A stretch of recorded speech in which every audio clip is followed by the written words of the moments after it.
दरम्यान राज्याचे प्रशासकीय मुख्यालय असलेल्या मंत्रालयात दूषित पाण्याबरोबरच दयनीय स्थितीत असलेल्या स्वच्छतागृहांचा प्रश्नही ऐरणीवर आलाय। वारंवार तक्रार करूनही परिस्थिती जैसे थे असल्यानं अधिकारी आणि कर्मचारी मूलभूत गरजांसाठी एकवटले।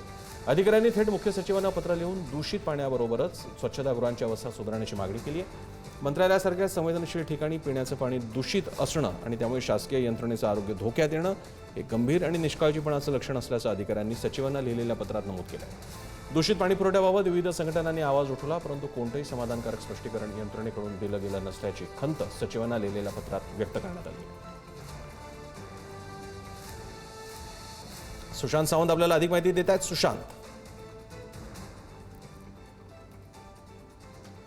सर, आपण जर बघितलं असेल तर राज्याचं पावसाळी अधिवेशन झालं। या पावसाळी अधिवेशनात देखील मंत्रालयातील पाण्याचा प्रश्न जो आहे तो प्रामुख्याने समोर आला होता। काही कर्मचाऱ्यांचं आरोग्य जे आहे ते मंत्रालयातील पाणी पिल्यामुळे बिघडलं होतं। जवळपास 2 महिन्यापासून हा प्रकार सुरू होता।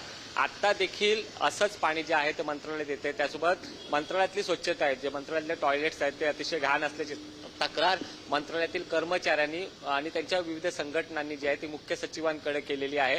अर्थात आता याची पीडब्ल्यूडी विभाग काय गांभीर्याने दखल घेते हे बघणं महत्त्वाचं ठरणार आहे। मात्र 2 महिन्यापूर्वी हा जेव्हा प्रकार समोर आला होता, काही मंत्रालयातील कर्मचाऱ्यांना मंत्रालयातील पाणी पिऊन त्यांच्या आरोग्यावर परिणाम झाल्याचं चित्र समोर आल्यानंतर पीडब्ल्यूडी विभागाने एक परिपत्रक काढलं होतं। ते म्हणाले की पाण्यामध्ये असं कोणतंही पाणी खराब नाहीये। ते पाणी टेस्टिंगला देखील गेलं होतं। मात्र आता देखील असेच प्रकार समोर आल्याची तक्रार जी आहे ती कर्मचाऱ्यांची आहे। आता मुख्य सचिवांना प्रसन्न सर पत्र दिलेलं आहे। या पत्राची दखल काय घेतली जाते हे बघणं महत्त्वाचं ठरणार आहे। धन्यवाद सुशांत, तुम्ही दिलेले